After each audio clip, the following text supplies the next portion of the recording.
Começa agora o Questões, a ciência e o conhecimento de nossa região, mais perto de você. No programa de hoje, vamos continuar discutindo o transtorno de déficit de atenção e hiperatividade, TDAH. Quer saber mais sobre esse assunto? Acompanhe agora o programa Questões.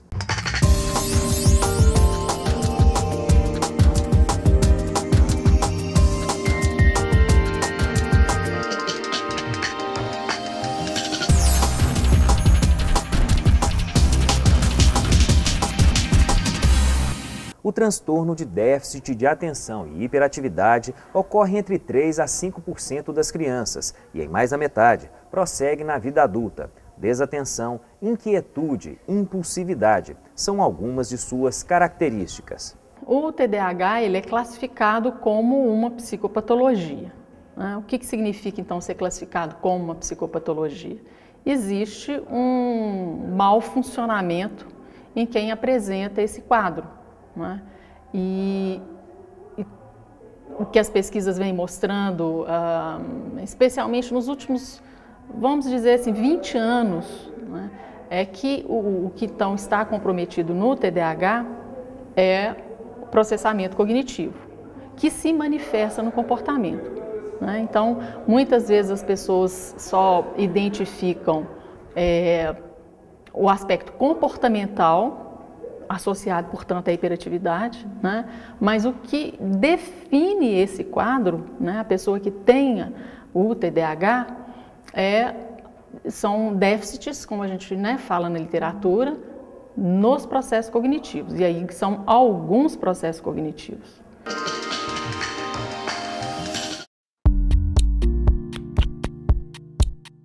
Descuido nas atividades, dificuldade em manter a concentração e a atenção, falta de organização, hiperatividade. Estes são apenas alguns dos sintomas do tratamento de déficit de atenção e hiperatividade. Mas este transtorno afeta não só as crianças, persistindo também na vida adulta. E essa é uma informação que poucos conhecem. O que pode facilitar a vida de um portador do transtorno é o diagnóstico precoce e correto. Na FUNED-UENG, a professora Marilene Cortez coordena um projeto de pesquisa sobre o TDAH desde 2006. Inicialmente foi uma pesquisa que investigava o conhecimento das professoras acerca do envolvimento dos processos cognitivos no TDAH. Então, o primeiro projeto que eu participei foi pelo PAEX e o tema da pesquisa era este. Então, nós investigamos qual o conhecimento que as professoras tinham acerca dos processos cognitivos envolvidos no TDAH. No segundo ano, eu participei também pelo PIBIC, e a proposta da pesquisa era investigar o conhecimento que elas tinham do TDAH e dos transtornos de aprendizagem. Porque na pesquisa anterior nós tivemos subsídios, para estar investigando também o conhecimento acerca dos transtornos de aprendizagem, porque nós encontramos muita dificuldade nas professoras de diferenciar transtorno de aprendizagem do TDAH. E agora, este ano, eu continuei como bolsista pelo PIBIC, e nós estamos investigando os processos cognitivos das crianças do ensino fundamental, com a proposta de estar mapeando crianças com preditores para dificuldade de leitura e da escrita, que foi também dados que nós coletamos e encontramos nas pesquisas anteriores. O projeto já está em sua terceira etapa e os resultados preocupam cada vez mais os profissionais e estudantes envolvidos. No primeiro momento, nós entrevistamos professores do ensino fundamental, do primeiro ao nono ano, através de um questionário padronizado, fechado, onde foi contemplado 125 professoras no primeiro momento. E, junto a esses questionários, eram feitas também entrevistas individuais com 2 professoras de cada escola. Participaram desse projeto 9 escolas municipais e as professoras eram selecionadas pela direção da escola. O critério de seleção era professoras que tinham crianças, que trabalhavam com crianças com TDAH. Com as crianças, na avaliação das crianças, nós utilizamos tarefas e testes da neuropsicologia e tarefas estruturadas, que nos auxiliaram na avaliação da memória, da atenção e das funções executivas, que são os processos que estão comprometidos no TDAH.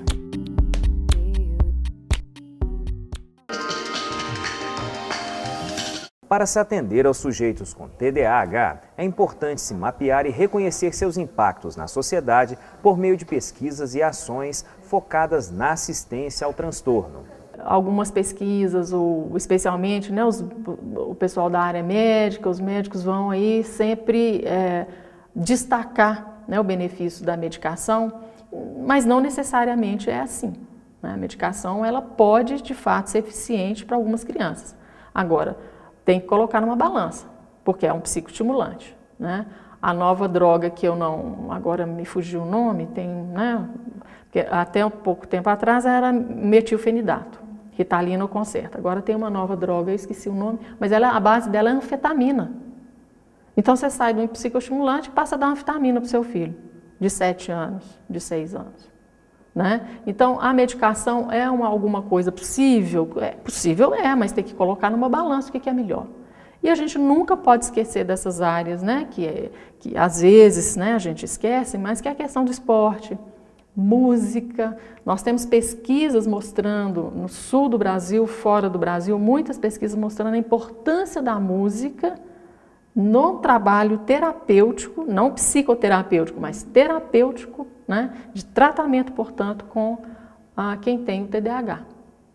A música envolve ritmo, atenção, a concentração, esperar a vez, então música e trabalhar em equipe. Então a música certamente traz um benefício imenso para a criança ou para o adulto depois, se eles gostam disso, O Questões vai para um intervalo e volta daqui a pouco. No próximo bloco, vamos conhecer mais sobre as dificuldades no diagnóstico do transtorno de déficit de atenção e hiperatividade.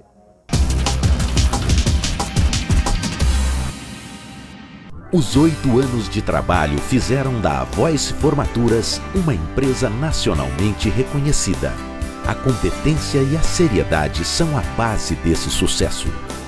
Hoje, a Voice Formaturas, além de organizar bailes, tem estúdio próprio de fotografia, produz seus álbuns e faz os seus convites.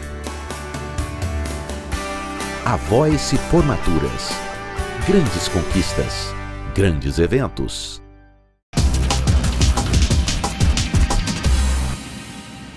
Por se tratar de causas multifatoriais, existem passes para a devida assistência ao transtorno de déficit de atenção e hiperatividade.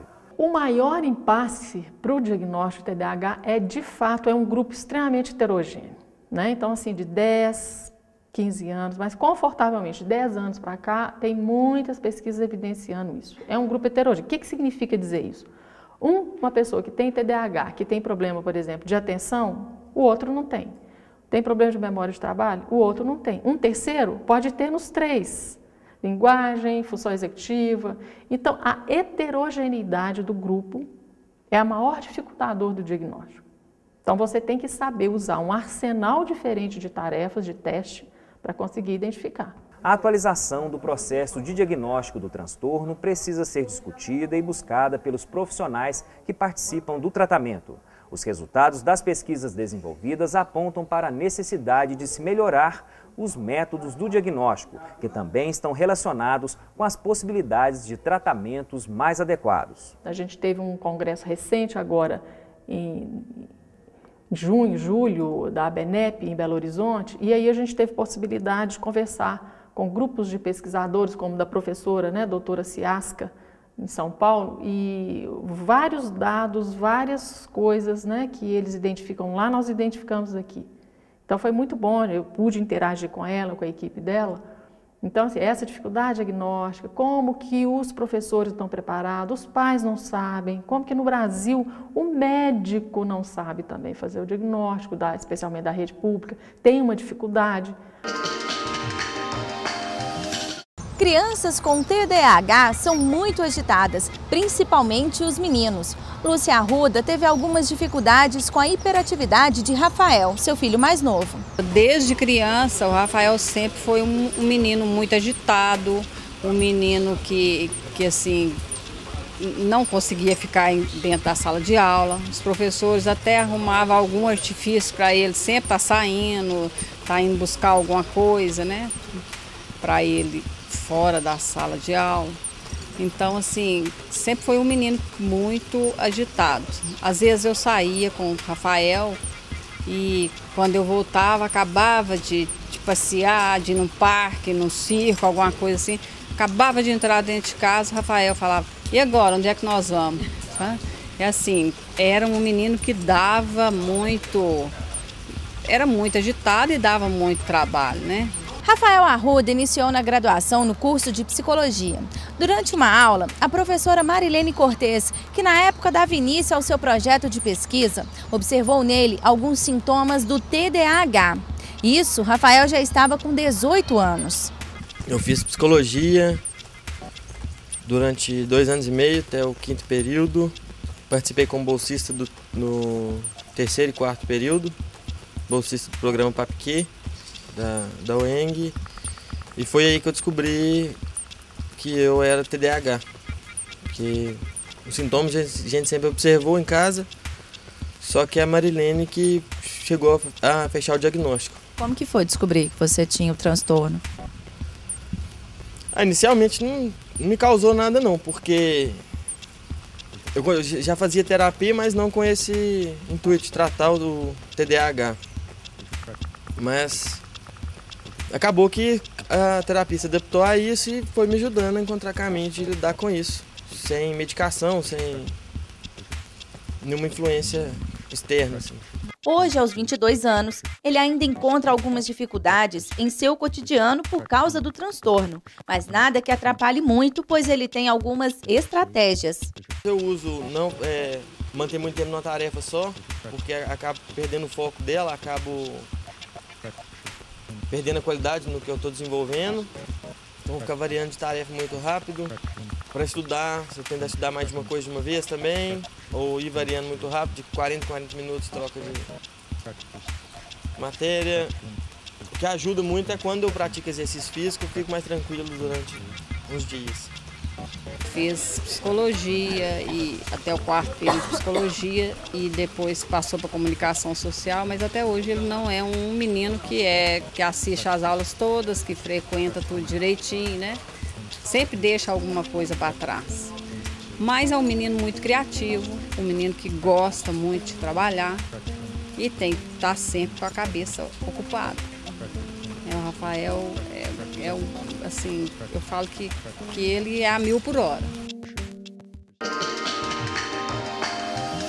Frequentemente, escolas, né, então pedem aos pais, levam as crianças aos médicos. Normalmente, o médico da saúde pública não está preparado para, muitas vezes, né, dada a especificidade desse transtorno, de fazer esse diagnóstico, que é o que a gente tem encontrado também em termos de dados. E isso, então, se são famílias que não têm poder aquisitivo, o que elas vão fazer? Recorrer ao município, né, para que o município compre a medicação para essa criança, para que ela possa ir à escola. Olha como é que nós entramos num circuito, por isso que eu falo, o maior problema no meu entendimento em relação a esse transtorno é a falta de conhecimento sobre ele. Se conhecesse essa judicialização, porque a judicialização é isso, você vai até a justiça e pede, né, que, no caso específico aí, compre a medicação para a criança tomar, né, para o Ritalina ou Concerta. Então, a judicialização poderia ser, no mínimo, suavizada, né, amortecida, se a gente, então, encontrasse um serviço de saúde público que tivesse preparado professoras, que a elas fosse dada a oportunidade de conhecer o que é transtorno de aprendizado, o que é o TDAH. Então, se a gente investisse lá na ponta, você não teria o problema da judicialização. O programa Questões vai para mais um intervalo e volta rápido para conhecermos mais sobre os projetos e propostas de ações que podem contribuir para a assistência ao transtorno de déficit de atenção e hiperatividade.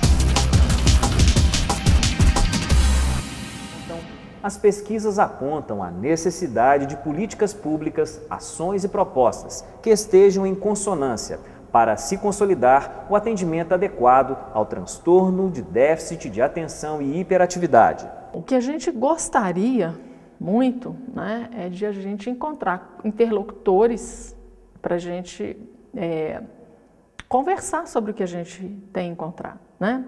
Porque nós começamos um pouco assim, sem ter a dimensão do que significava de fato na nossa comunidade o TDAH, né? E o que a gente foi identificando, esses dados, né, mencionei por alto alguns dados, que eles são preocupantes. Então, a gente já conseguiu verificar um pouco, nós trabalhamos com amostra, é claro, não estou falando de uma população, estou falando de amostra, mas exatamente por ser amostra é representativo. Então, a gente conseguiu, né, mais ou menos delinear o perfil dessa criança, que é o que a gente, né, sabe da literatura.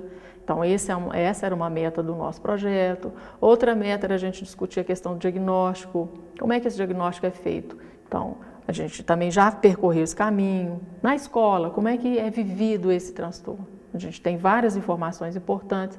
E agora, né, se a gente pudesse dizer assim, a gente está num momento da trajetória que é pensar essa judicialização, que sofre muita consequência de uma série, como eu acabei de dizer, de uma série de desentendimentos nessa trajetória do que é TDAH. Tanto no território local quanto no regional, as ações são relevantes para transformar a realidade de quem vivencia o TDAH. O projeto, né, o que eu penso sobre ele, é que a gente abordou vários aspectos importantes. Eles dão para a gente uma ideia de um todo interessante, que é a saúde pública, a escola e agora o judiciário. Então, nós temos a visão de como é que essas instâncias sociais lidam com esse transtorno, que isso virou um problema de saúde pública, né? E a gente tem também o olhar, né, o conhecimento do que acontece com a criança, com quem é o TDAH, com aquela família, com aquele professor que lida com aquela criança. Então, a gente, né, no projeto, a gente consegue rastrear tudo isso aí. Segundo a Associação Brasileira do Déficit de Atenção, o TDAH não está ligado a fatores culturais ou psicológicos, mas sim à região frontal do cérebro responsável pela inibição do comportamento e controle da atenção, o que confunde muito os profissionais na confirmação do diagnóstico. E, regra geral, as professoras se queixaram com relação à formação, que elas não receberam a formação com relação ao TDAH, com relação ao transtorno de aprendizagem, como dislexia, e é uma dificuldade delas na identificação de crianças com esse tipo de transtorno. Débora Duarte também é aluna do curso de Psicologia e bolsista do projeto da professora Marilene Cortez. Durante as suas pesquisas, ela se deparou com inúmeros processos que podem ser resultado de diagnósticos errados sobre TDAH. O que a gente encontrou, nós investigamos, então, fomos até esses locais e conseguimos acessar os arquivos dos processos, né? Então, nós encontramos um número de processos bastante significativo e encontramos processos desde o ano de 2005 até o ano de 2013, né? Isso até agosto foi o tempo que a gente fez, que a gente buscou. E o que a gente encontrou do ano de 2005 a 2013 foi um aumento de cerca de 1000% do número de processos. Então, é um número bastante significativo, né? Gritante até. Número... O que isso significa, esse aumento? Sim, se a gente for considerar, em caso que a Marilene já falou, né, desses diagnósticos possivelmente incorretos, provavelmente nós vamos encontrar nesses arquivos diagnósticos incorretos também. O que isso quer dizer? Que esses processos, eles não se justificam, porque a base deles, né, a base justificativa deles é o diagnóstico de TDAH. Se não existe o diagnóstico, não existe a doença, então para que você vai solicitar junto a essas instâncias o medicamento, né? Para além disso, então tem os gastos desnecessários que o município vai ter, né, com esses medicamentos, e você está medicalizando uma criança que não apresenta esse transtorno. Rita Francisqueto é psicóloga judicial e ressalta os problemas do uso da judicialização de maneira errada. Ele, na verdade, mascara um pouco quais são as reais dificuldades dessa criança nas suas inter-relações, né? Que não precisam, muitas vezes, ser domadas ou mesmo ser assujeitadas a uma fórmula farmacológica para dominar, né, essa inserção social.